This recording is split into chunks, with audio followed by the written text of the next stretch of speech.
MrBeast stood before the towering gates. His smile was wide, his eyes, however, held a tiny flicker. A flicker of what? Excitement? Or maybe something else? "Welcome, everyone," he boomed into the camera. 10 contestants stood behind him. They looked nervous. They looked eager. $10 million. That was the prize. A life-changing sum of money. All they had to do was survive. Survive 1 week. Survive inside the infamous Blackwood Manor. A place whispered about in hushed tones.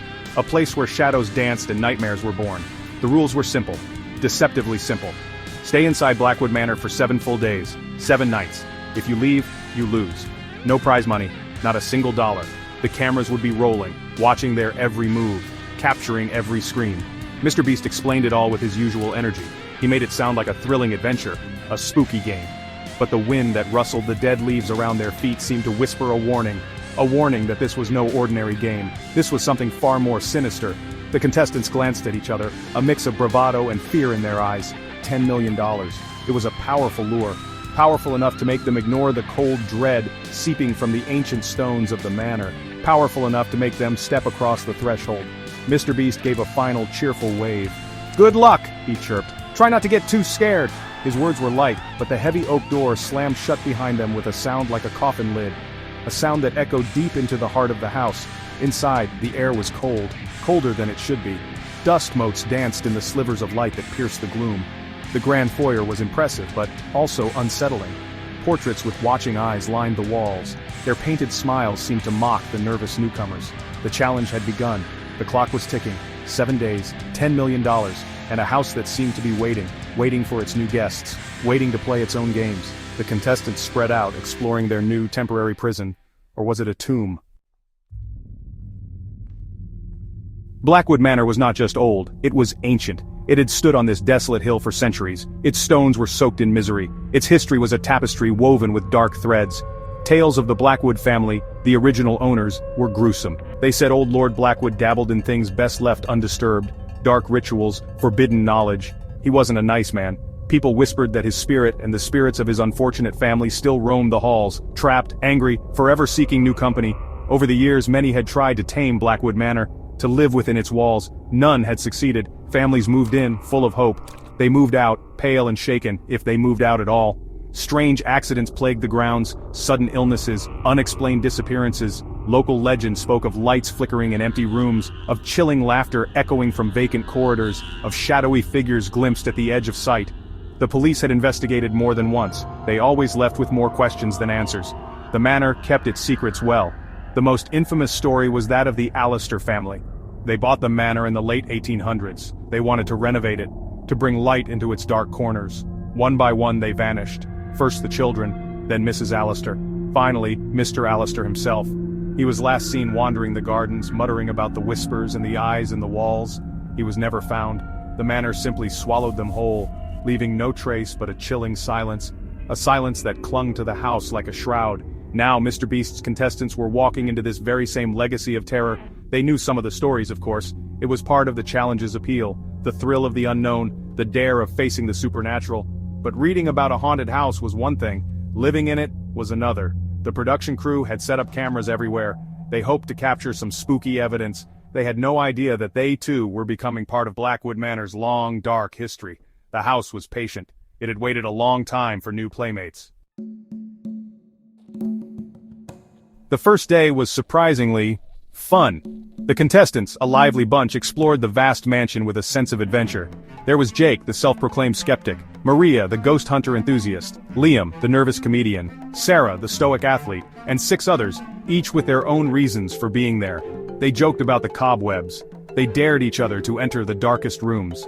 The sheer scale of Blackwood Manor was astounding. Endless corridors, forgotten chambers, a dusty ballroom that seemed to echo with phantom music. MrBeast, through strategically placed screens, popped up with mini challenges. Find a hidden object, tell your scariest ghost story in the creepy attic. These tasks kept their spirits high. Laughter bounced off the ancient walls, a stark contrast to the manor's usual somber silence.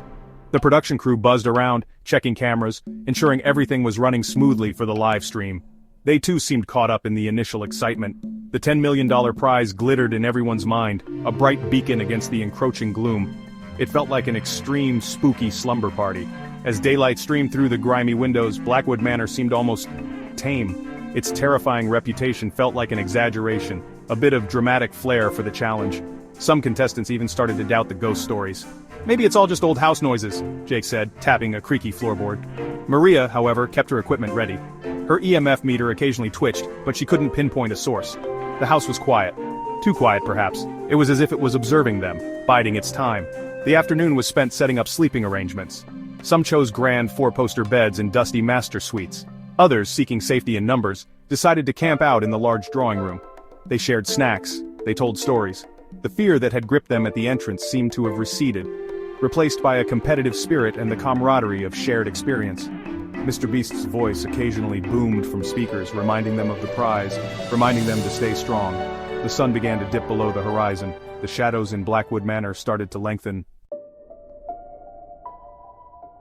As darkness fully enveloped Blackwood Manor, the atmosphere changed. The laughter died down, replaced by an uneasy silence. The house, which had seemed dormant during the day, began to breathe. Creaks and groans echoed through the vast emptiness. Sounds that couldn't be easily dismissed as old house noises. A cold draft snaked through the corridors, even though all the windows were sealed shut. It carried with it a faint, musty odor. The smell of decay. The smell of something ancient and forgotten. Liam, the comedian, wasn't joking anymore. He huddled in his sleeping bag, eyes wide. "Did you hear that?" he whispered. A soft, dragging sound seemed to come from the hallway outside the drawing room. Others heard it too. Jake, the skeptic, tried to rationalize it. "Probably just the wind," he said, though his voice lacked conviction. But there was no wind. The air outside was still, deathly still. Maria's EMF meter began to pulse erratically. Its soft beeping was an unnerving counterpoint to the silence. In one of the upstairs bedrooms, Sarah, the athlete, woke suddenly. She felt a pressure on her chest, as if someone or something was sitting on her. She couldn't move, couldn't scream. Panic clawed at her throat. Then, just as suddenly, the pressure was gone. She gasped for air, her heart pounding. She scanned the dark room. Nothing, just shadows. Shadows that seemed deeper, more menacing than before. She wondered if her mind was playing tricks on her, or if the house was just getting started. Downstairs, the group in the drawing room tried to sleep, but sleep was elusive. Every creak of the floorboards, every distant thump, sent a jolt of adrenaline through them. The portraits on the walls seemed to watch them with malevolent amusement. Their painted eyes glinted in the faint moonlight that filtered through the grimy windows. The fun and excitement of the day felt like a distant memory. Blackwood Manor was showing its true colors, and the first night was far from over. The house was awake, and it was hungry. Section 5. Whispers in the dark, the game turns grim. The second day dawned gray and cheerless. The contestants were subdued, sleep-deprived, and on edge. They recounted the strange occurrences of the night. Sarah spoke of the pressure on her chest. Others mentioned disembodied whispers, words they couldn't quite make out, yet felt chillingly personal. Jake, the skeptic, still tried to find logical explanations, but his arguments sounded weaker now. Even he couldn't deny the pervasive sense of unease that clung to the air like a damp shroud. The house felt different, more oppressive. MrBeast appeared on the screens, his usual energetic self. He tried to lighten the mood with another mini-challenge, but his enthusiasm felt forced. The contestants went through the motions, their eyes constantly darting towards dark corners and shadowy doorways. During the challenge, a stack of old books in the library suddenly toppled over. No one was near them. A gust of icy air swept through the room, though the windows remained firmly shut. Maria's equipment went wild, beeping and flashing. "There's something here," she whispered, her face pale, something strong. As night fell again, the phenomena escalated. Doors that had been firmly closed were found ajar. Objects moved from one place to another when no one was looking. Faint, mournful singing could be heard, seemingly coming from within the walls themselves. Then, it happened. David, one of the quieter contestants, went to use the restroom. He was gone for a little too long. When a few others went to check on him, the restroom was empty. The window was locked from the inside. David was simply gone, vanished without a trace. Panic began to set in.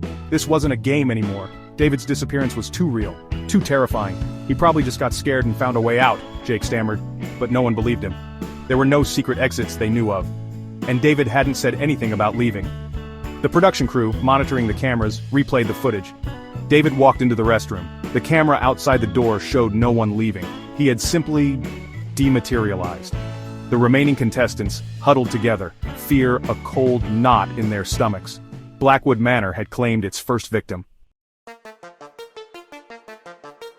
Section 6. Vanishing Acts. Fear takes hold. The disappearance of David shattered any remaining illusions of a fun, spooky challenge. Real fear, cold and sharp, gripped the remaining contestants. They moved in a tight group, no one daring to be alone, not even for a moment. Sleep was impossible. Every shadow seemed to writhe with unseen things. Every creak of the ancient house sounded like a footstep. The whispers were more distinct now, taunting, beckoning. Some contestants heard their names being called from empty rooms. It was a cruel, psychological game, and the house was playing to win.